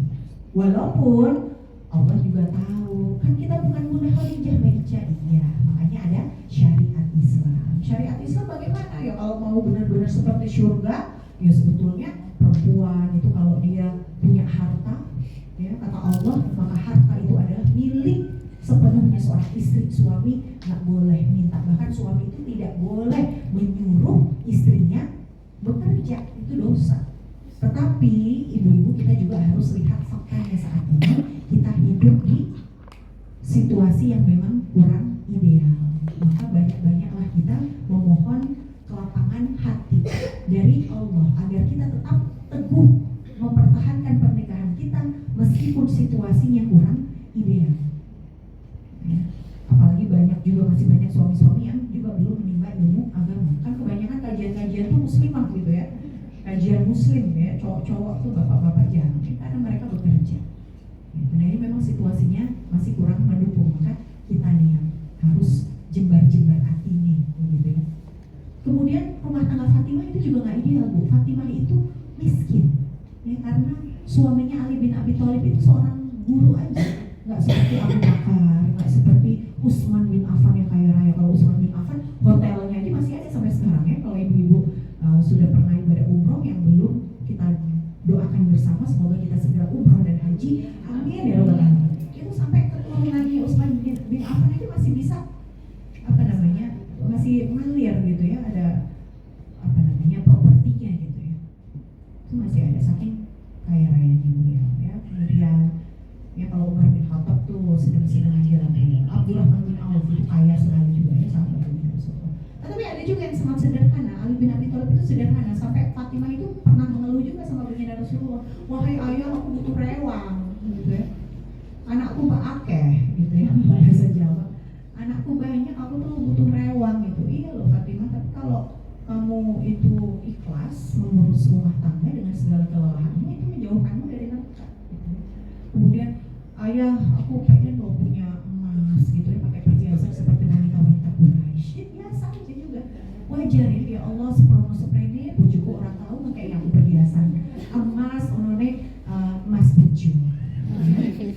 Orang tahu kayak aku emas satu set dia mahar yo seperangkat alat sholat. Sabar ibu. Kemudian baginda Rasulullah mengajak Fatimah ke belakang, yuk ayah ajak ke sumur. Beliau menimba sumur dalam sebuah riwayat itu seember itu penuh dengan emas. Lalu Fatimah mengambil, ayah bolehkah aku ambil? Tapi mukanya baginda Rasulullah agak termenung gitu. Kenapa ayah? Apakah ini akan menyusahkanmu? Ya, satu emas itu pun bisa jadi akan menyusahkan di akhir. Maksudnya menyusahkan itu apa Bu? Semua harta yang kita miliki itu sebetulnya akan menahan kita di yaumil hisab, karena dihisab dulu sama Allah, nanti ditanya dari mana dapatnya ya, untuk apa kemana. Jadi emasnya itu dari mana gitu. Ayah kamu beli aku emas kemarin, oh iya beli mana kamu kelebihan itu beli semuanya nih aduh iya gitu. Nah kadang-kadang oh iya Bu, saya jadi ingat ya, hati-hati juga ya, rumah tangga yang panas itu juga seringkali diakibatkan oleh harta haram. Itu hati-hati gitu. Ya, jadi boleh jadi dievaluasi, apalagi kalau yang sudah pernah bercerai, coba gitu ya, dievaluasi ada hal-hal haram apa ya sampai kategorinya haram loh ya. Harta haram apakah ya riba dan lain sebagainya, itu coba ya. Saya tahu pasti berat juga untuk berhijrah harus dimulai pelan-pelan. Ya, makanya kalau ada yang nanya, Meja aku tuh ada riba, ada leasing. Ya udah, setelah kajian ini udah dengar, nggak usah nambah lagi, paling nggak selesaikan, gitu ya, nggak usah nambah lagi. Karena harta haram itu biasanya yang paling kemungkinannya tuh rumah tangga itu panas, kemudian juga penyakit berat, itu juga. Karena saya mengalami. Ya, gitu. Jadi memang ilmu ini akan sangat terkait dengan kondisi kita dalam kehidupan sehari-hari. Ya, maka demikian ibu-ibu sekalian, semoga apa yang kita diskusikan ini bermanfaat dan mampu memotivasi kita untuk membangun baiti jannati, rumahku surga ini. Insya Allah dengan pertolongan Allah itu akan terwujud. Maka terus kita memohon kepada Allah dan juga berusaha mengimplementasikan ilmu-ilmu yang kita dapatkan. Usikum wa nafsi bitaqwallah wa billahi taufiq wal hidayah. Wassalamualaikum warahmatullahi wabarakatuh. Monggo sambil diunjuk di dahar ibu-ibu sekalian, monggo silakan kalau ada pertanyaan saya persilahkan. Boleh ibu ngomong. Terima kasih. Di sini ada yang dijelaskan terkait hati.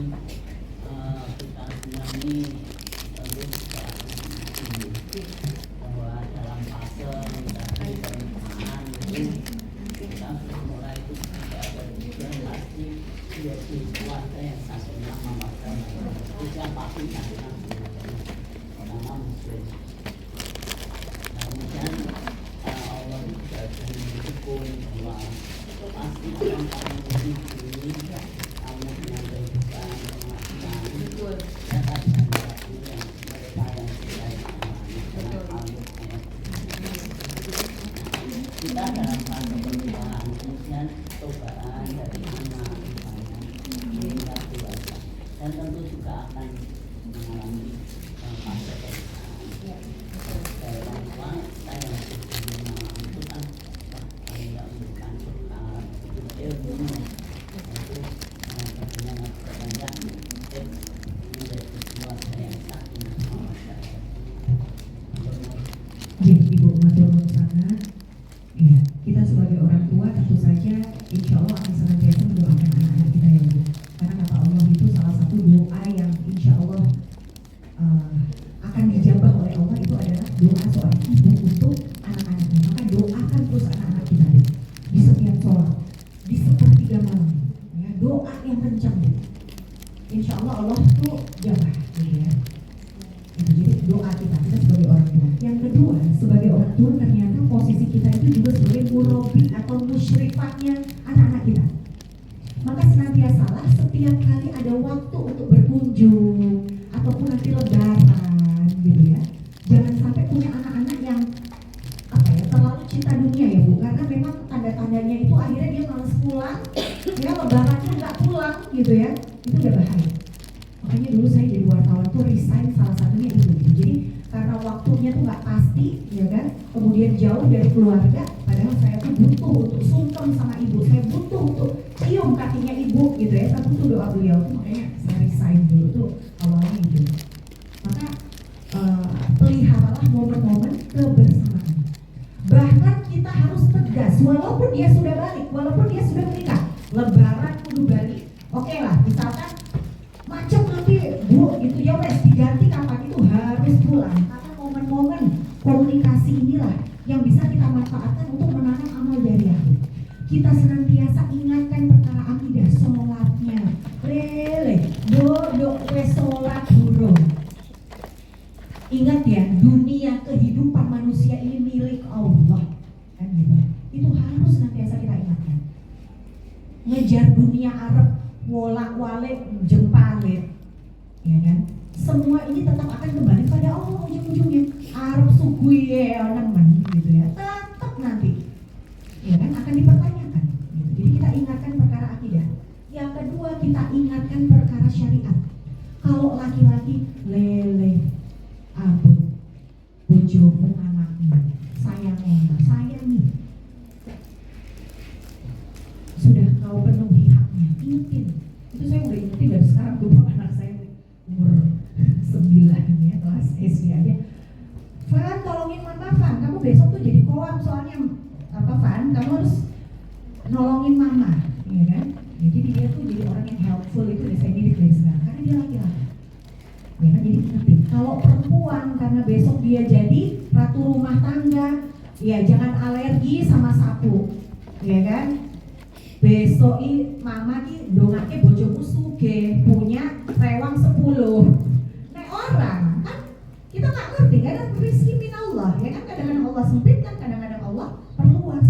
Nah maka dalam keadaan susah maupun senang tetap berhusnuzon kepada Allah. Gitu.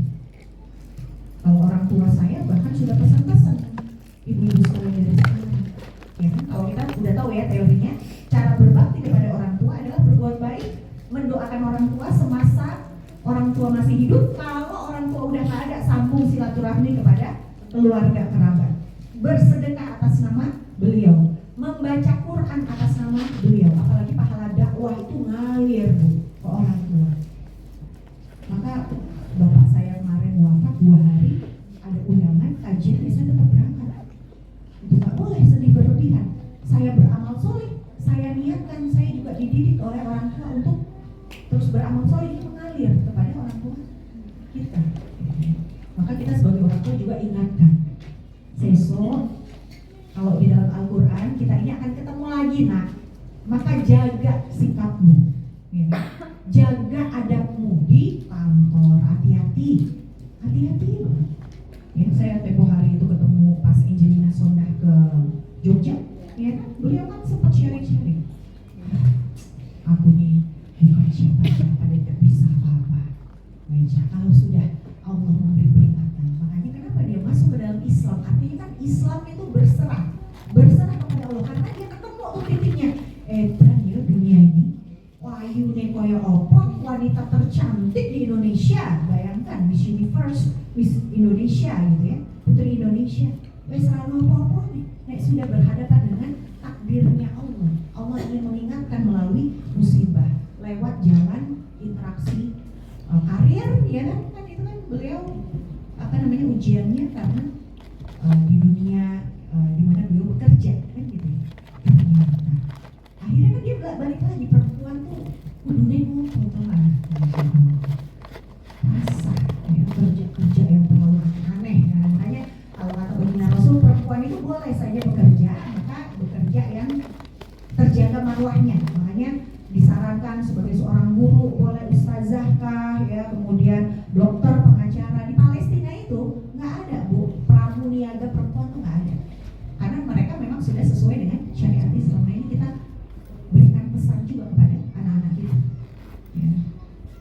Apalagi kalau mereka bekerja di bidang-bidang yang sekiranya agak-agak riskan nih gitu ya. Kadang-kadang kan ada ya bidang-bidang yang ya kita tahu lah ini kayaknya agak kurang sesuai nih gitu ya sama ilmu gitu ya. Kadang juga ada yang sangat bertolak belakang, justru ini harus hati-hati. Nah, ini tugas orang tua ibu untuk kita juga ingatkan terus kepada anak-anak kita, sholate, sunahe ya.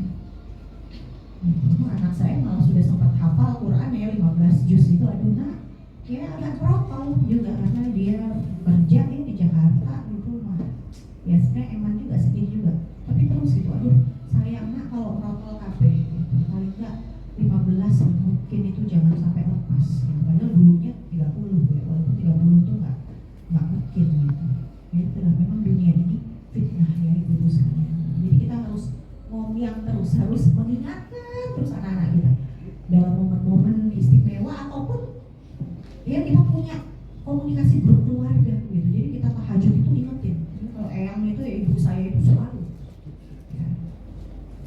Hamba-hamba yang dirahmati oleh Allah yang 3. Semua eyang wis bangun duluan ya. Siap. Kalau kita nggak jawab puas mulai disindir-sindir. Minta rezekinya lancar, orang tahu kami tahajud. Ya, maka kita kepada orang tua kita juga wujud bakti kita adalah ya, kalau ada kebaikan ya kita laksanakan. Ya, wujud bakti. Maka insya Allah anak-anak kita pun akan senantiasa terjaga ibu-ibu sekalian.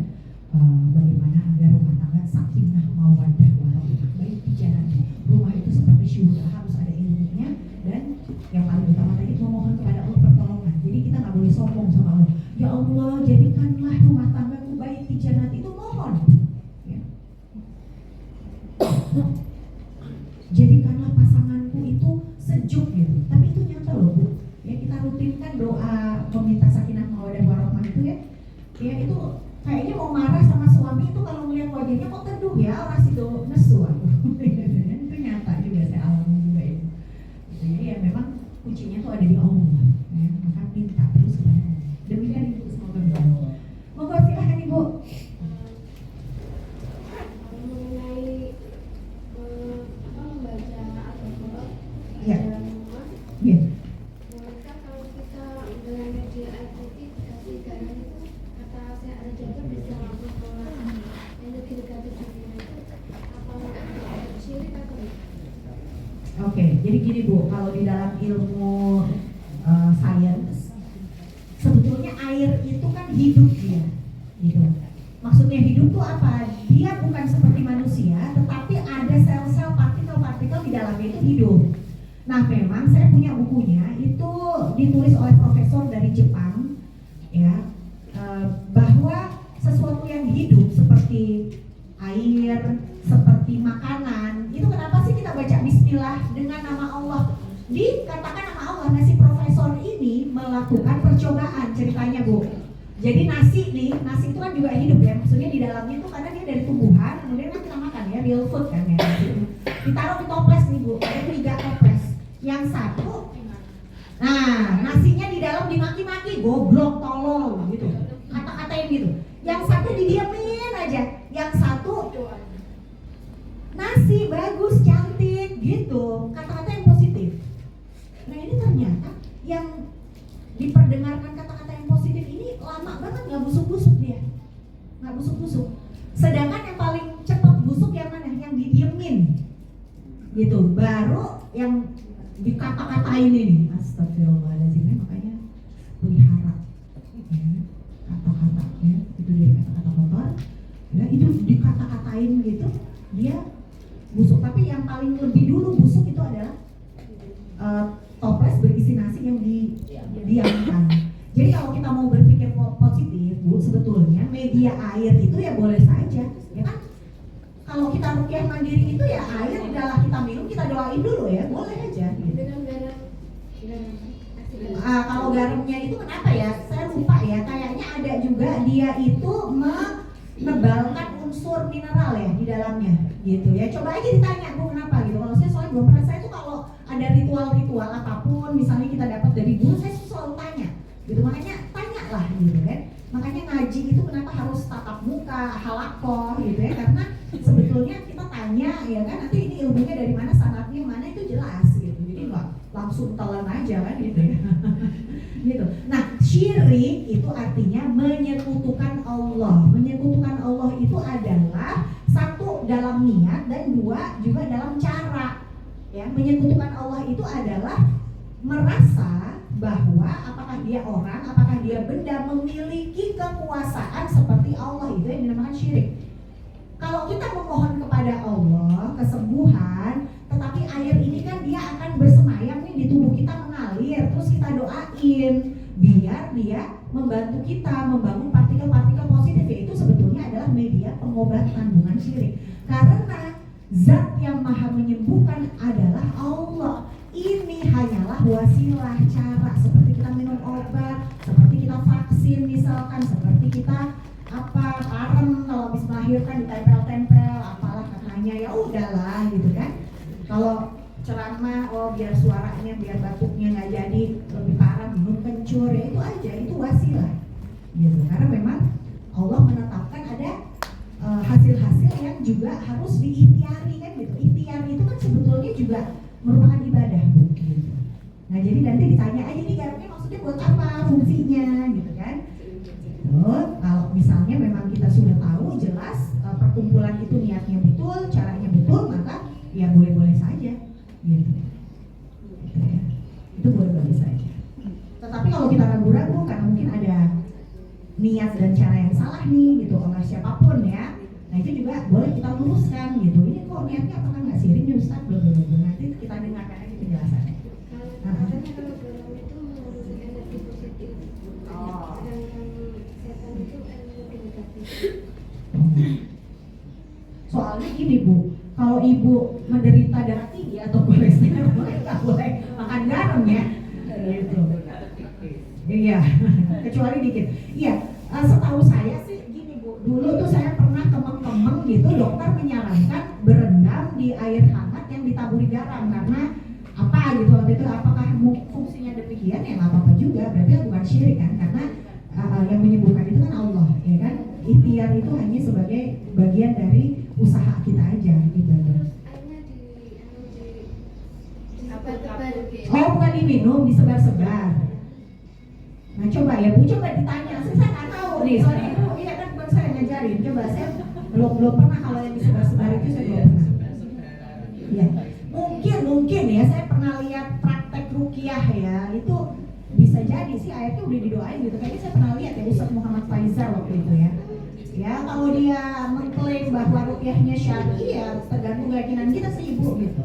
Kalau saya sih mengutamakan ruqyah itu mandiri, tetapi kalau kita memang ada masa-masa yang kita lagi imannya down sekali gitu ya, kemudian ada situasi yang daripada aku tuh kayaknya kemasukan atau apa ya, terpaksa sih masih hukumnya mubah ya. Ulama nih punya banyak pendapat, ada yang bilangnya makruh gitu, tidak perlu gitu meminta ruqyah kepada orang, itu ada juga pendapat gitu. Tetapi ya saya nggak tahu juga ya kalau ada kondisi di antara jamaah sekalian yang memang terpaksa gitu ya, kondisinya nih kayaknya aku nggak enak banget nih baca, kayaknya aku butuh didoain orang. Jadi itu memang ada masa-masanya seperti itu. Apalagi orang-orang berhijrah ya, gitu yang dulunya hidupnya apa ya tidak sesuai Islam, berubah itu kan dia perlu kekuatan ya, kadang-kadang pun panas ya, memang jin-jin di dalam dirinya itu sedang terlepas gitu. Seperti itu sih. Ya, semoga terjawab. Monggo silakan ada lagi. Ya, silakan. Ibu yang di depan dulu nanti nyambung.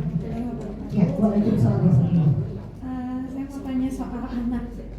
Jadi bagaimana caranya untuk meyakinkan anak zaman sekarang, ya, terutama yang enggak, kalau mungkin beda ya, kalau ceritanya misalkan masuknya ke pesantren ya, memang terpisah antara perempuan dan laki-laki.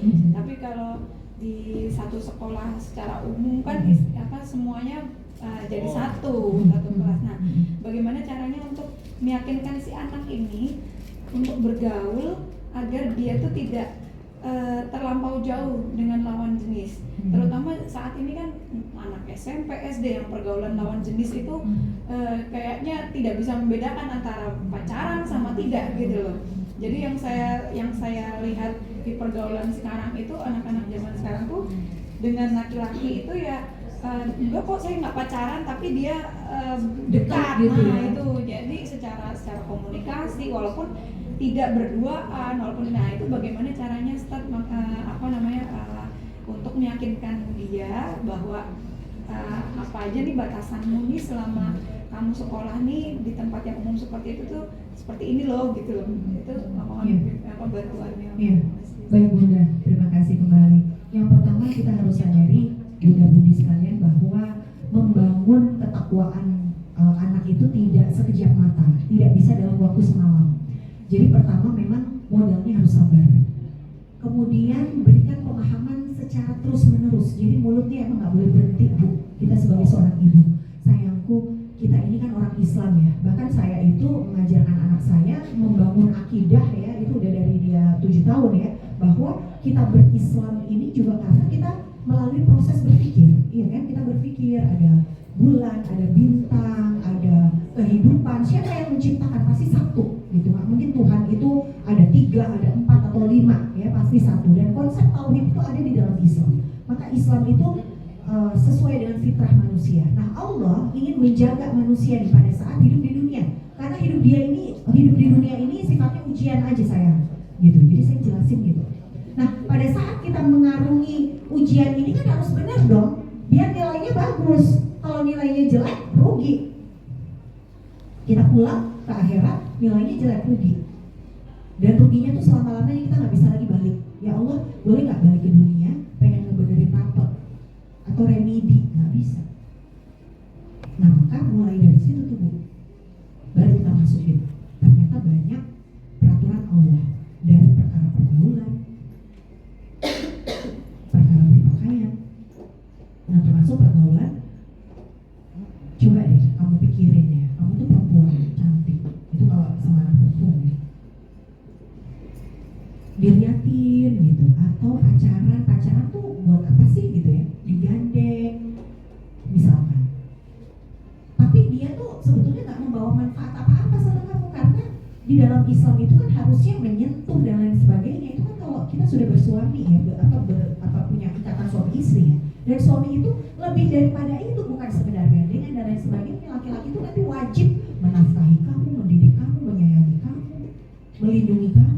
Nah sekarang dia yang nafkahin kamu siapa? Nah itu saya ajak untuk berpikir ke sana, Bunda. Jadi dia logis kan, iya ya Pak, yang beli pulsa aku ngapa, yang makanin aku ngapa, Allah lewat mama, Allah yang kasih rezeki, mama berkewajiban untuk menafkahi kamu. Ya buat apa dia deket-deket misalkan dan lain sebagainya. Nah itu saya ajak berbincang itu memang sejak dia umur 7 tahun. Maka idealnya ibu-ibu sekalian memang mendidik anak itu bahkan sudah sejak dalam kandungan. Bikinnya aja harus berdoa, ya Allah nih kita mau ibadah suami istri nih, nanti kalau jadikanlah anak-anak yang soleh dan solihah kan gitu ya.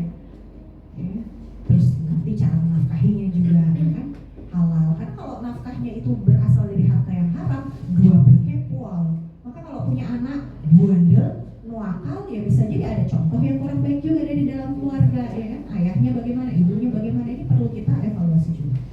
Nah kemudian cara meyakinkannya lagi Bu, poin selanjutnya adalah apa yang dia impikan sih di dalam dunia ini. Itu kan juga harus mulai kita obrolin tuh, apa sih sebetulnya yang mau kamu raih. Kamu pengen sukses, anak saya, mama saya mau jadi diplomat. Oke boleh, di dalam Islam boleh saja tuh jadi diplomat ya. Tetapi kalau kamu nanti dapat beasiswa segala macam, kira-kira cara berpakaian kamu gimana gitu kan. Itu saya ajak juga ngomong gitu. Jadi kalau kamu pengen sukses, itu jaga hidupmu gitu, jaga hidupmu sesuai dengan tuntunannya Allah ya kan, termasuk jaga pergaulan gitu. Pacaran itu kan akan menyita perhatianmu. Yang tadinya kamu belajar, kamu jadi mikirin dia. Ya mas ini tuh masa WA-WA, kalau WA-WA itu apa yang diomongin gitu. Ya kayak curhat-curhat loh, berarti orang tuanya gak ada fungsinya dong. Kan seorang anak SMP itu harusnya ngobrol sama orang tuanya. Kenapa dia ngobrol sama temennya, apa yang diobrolin itu apa? Gitu. Iya ya mah gitu. Jadi kita bangun dulu Bu, memang di dalam perasaannya itu bahwa laki-laki dan perempuan itu seharusnya dia jaga jarak, saling menghormati, bukan ubiang-ubiung seperti sekarang. Beberapa waktu lalu saya juga diundang ke SMA 8, itu dia muncul rohis-rohis Jogja, itu kan usia SMA ya. Itu memang udah ada yang meletik kan, mulai nanya kan sama saya, Mbak Ica gimana nih kalau kita punya kebiasaan kayak nonton bareng gitu, cowok cewek, padahal kita sih gak pacaran Mbak Ica. Nah itu di dalam Islam dinamakan ikhtilat. Ikhtilat itu campur baur Bu, sebetulnya itu dosa besar, haram hukumnya. Jadi baginda Rasulullah itu mengajarkan laki-laki dan perempuan itu sebetulnya ya jaga jarak itu tadi gitu. Jadi kalau ubiang-ubiung, oh apa asiknya sih gitu. Bukankah kamu justru malu ya nak? Nah berarti kalau udah terlanjur, kemarin ada malunya yang sirna kan gitu ya, tidak sesuai fitrah. Nah ini cara mulangnya adalah dengan menuntut ilmu gitu. Ya, jadi kalau bareng-bareng gitu ya minimal Bu, minimal dikurangi gitu ya. Ya kita nggak bisa juga berubah dalam semalam ya kan. Butuh doa, butuh kondisi, butuh prinsip. Nanti kalau di dalam diri anak ini sudah kuat prinsipnya, maka ya insya Allah akan lebih mudah gitu. Saya sih udah saya tawarin dari dia sekarang kan yang umur 7 tahun tadi kan, sekarang umur 14 ya. Kira-kira kamu gimana? Kalau misalnya kamu memang suka interaksi dengan laki-laki, bisa jadi mama sarankan apa mau nikah muda aja, mama bolehin kok. Nah daripada wala taqrabu zina, mama nggak sanggup menanggung dosamu. Dosa mama aja udah banyak banget, anak mama banyak, kamu nanti deket-deket pacar-pacar nggak mau mama. Mama punya teman sukses-sukses nikah umur 18 ya, sampai sekarang awet, bisnisnya sukses banyak, umur 18 nikah karena dia tahu diri, udah diajarkan oleh orang tuanya itu sadar sejak dini, sadar ini arahku, minatku tuh kemana. Nah ini teman-teman saya yang umur 18 tahun mereka menikah, bisnis, mereka memang nggak suka sekolah gitu. Nggak masalah, di dalam Islam memang nggak wajib sebetulnya sekolah itu, wajibnya itu adalah berpendidikan. Kalau sekiranya kita bisa memberikan homeschooling dan mewujudkan hamba-hamba yang bertakwa, anak-anak boleh juga, tapi kan kuat atau enggak kan homeschooling di rumah. Siapa yang mewajibkan S1, S2, S3 kan ingin yang terbaik, Allah kan enggak ada sebenarnya. S1, S2 enggak ada. Gitu. Jadi saya punya teman dia lulus SMA 18 tahun, bapak ibunya juga mungkin memang juga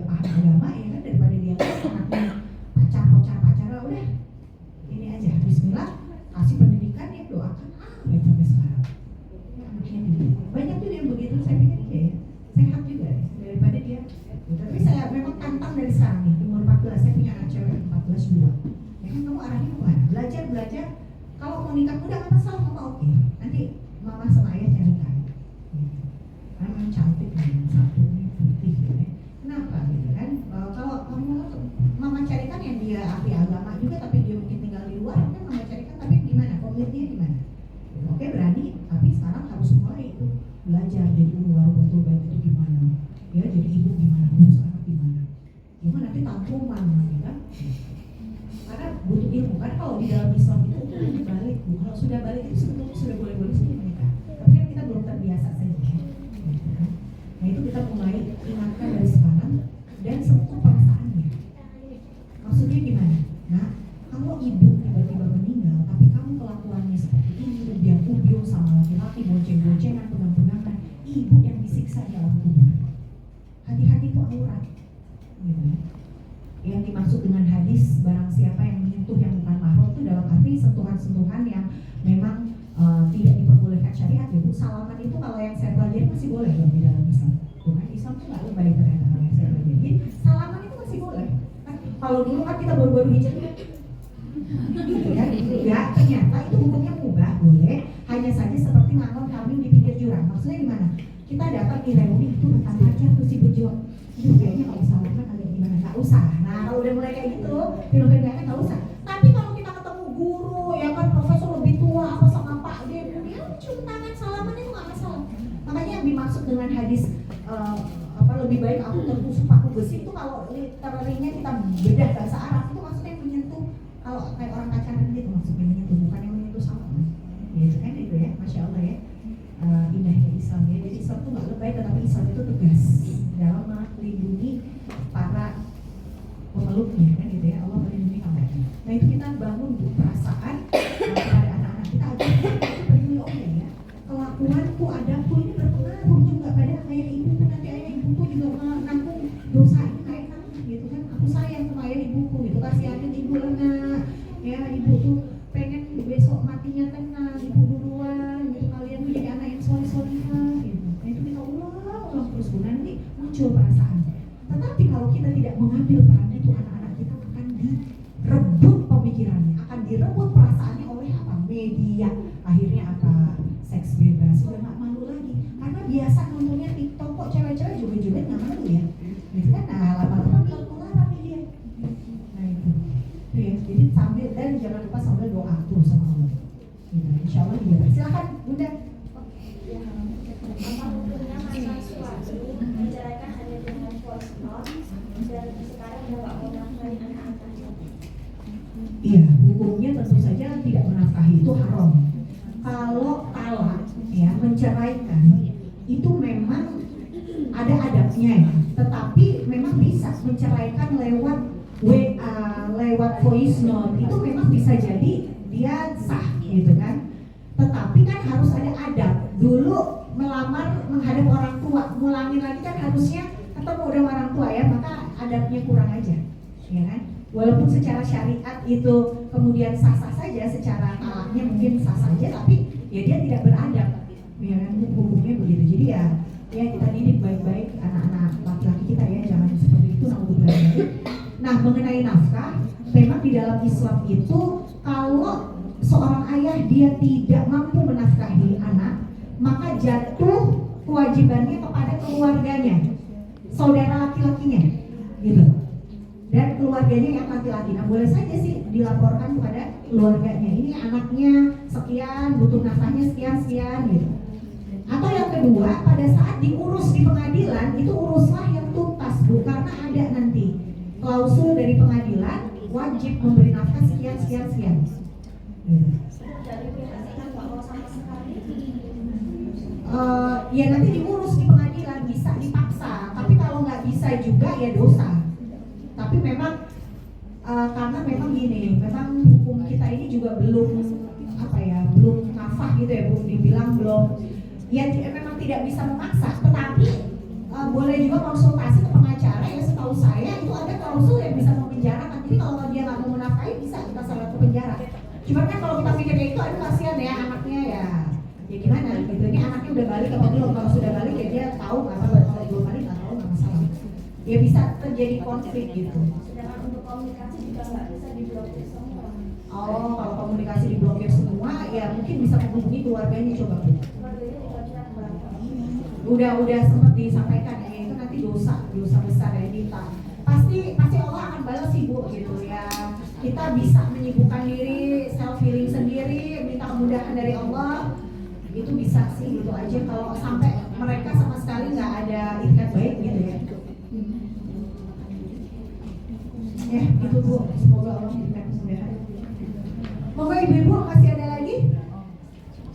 Ya kalau sudah tidak ada, ya, oh boleh gimana Bu? Kalau apa namanya anak umur tadi yang apa namanya belia gitu kan dia kan mulai sedang mencari jati diri ya sebenarnya.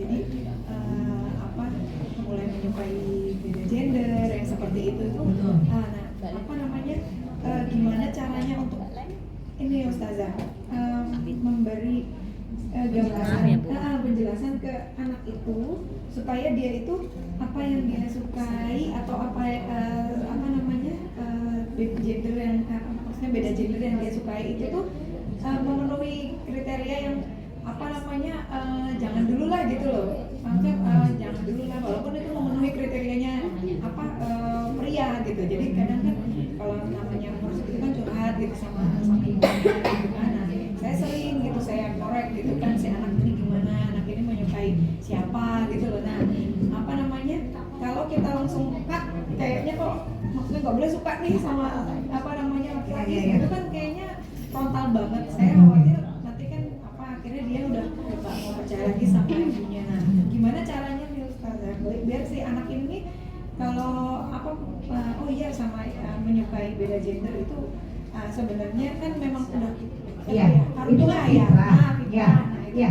Jadi di dalam Islam itu suka itu mah boleh aja ya. Pertama kita harus kasih tahu dulu sukanya tuh harus karena apa gitu kan, bukan hanya karena fisik dong, tetapi dia soleh enggak gitu kan. Nah nanti kalau udah suka lah terus nanti rasa suka ini mau dikelola seperti apa gitu. Nah gitu cara mengatur kata-katanya. Perasaan itu kan harus kita manage, nah gitu kita harus kelola. Nah rasa suka yang tidak dikelola nanti berujung pada bucin. Akhirnya bucin apa WA lah, pasang-pasang foto lah segala macam gitu. Buat apa? Balik lagi, saya balikin lagi kayak yang tadi. Itu kan laki-laki kan harusnya nggak cuma begitu doang kan kerjaannya.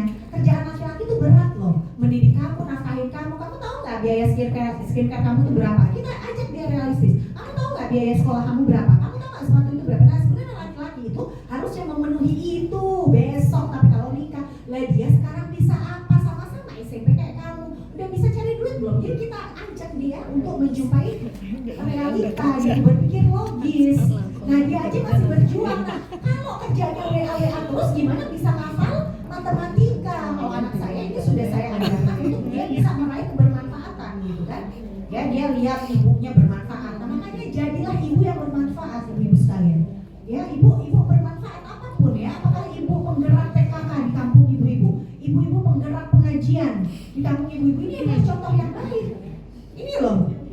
Nah mama itu harus bermanfaat bagi umat. Nah dia itu arahkan dia untuk bermanfaat. Makanya anak saya kamu pengen dia aku pengen jadi diplomat mau ya.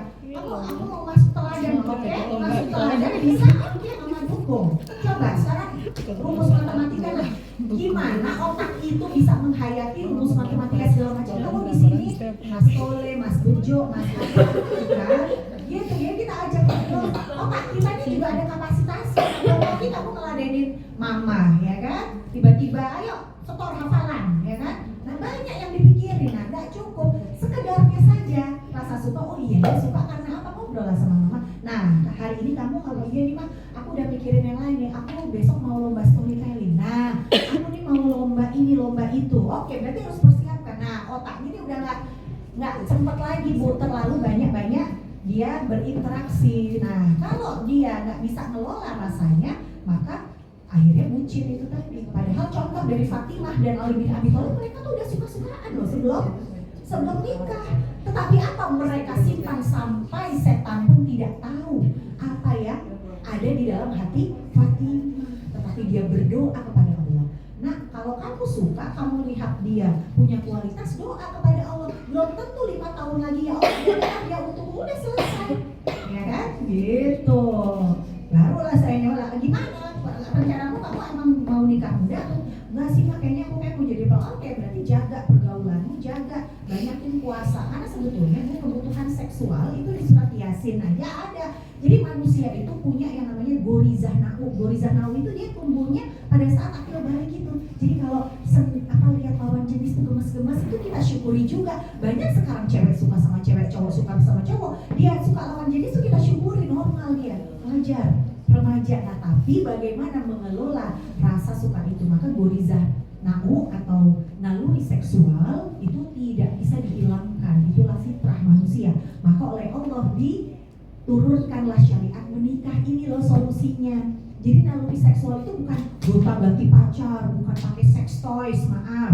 Ya kan? Sekarang banyak tuh berita-berita artis-artis janda itu gimana sih cara kamu memuaskan, banyak di podcast-podcast. Islam punya cara, gitu. Maka kalau masih sendiri atau janda atau duda, perbanyak puasa kata baginda Rasulullah. Perbanyak olahraga, tundukkan pandangan, perbanyak amal solih. Maka gorizah nau atau naluri seksual yang menggebu-gebu itu terutama pada remaja, dia akan teralihkan. Inilah yang namanya manajemen, ya kan? Rasanya Islam itu sempurna, Islam itu komplit, gitu. Kalau kita mempelajari Islam, masya Allah, ya. Dan juga doa itu penting, ya Allah, bersihkanlah pikiranku, bersihkanlah hatiku. Zikir pagi petang kan menolong kita. Nah inilah ya. Jadi ibu terus kerja deket sama anak, nggak masalah. Dia suka toh tidak ada internet, tapi ngapain nak? Enggak kan? Nah gitu aja. Ngapain nak?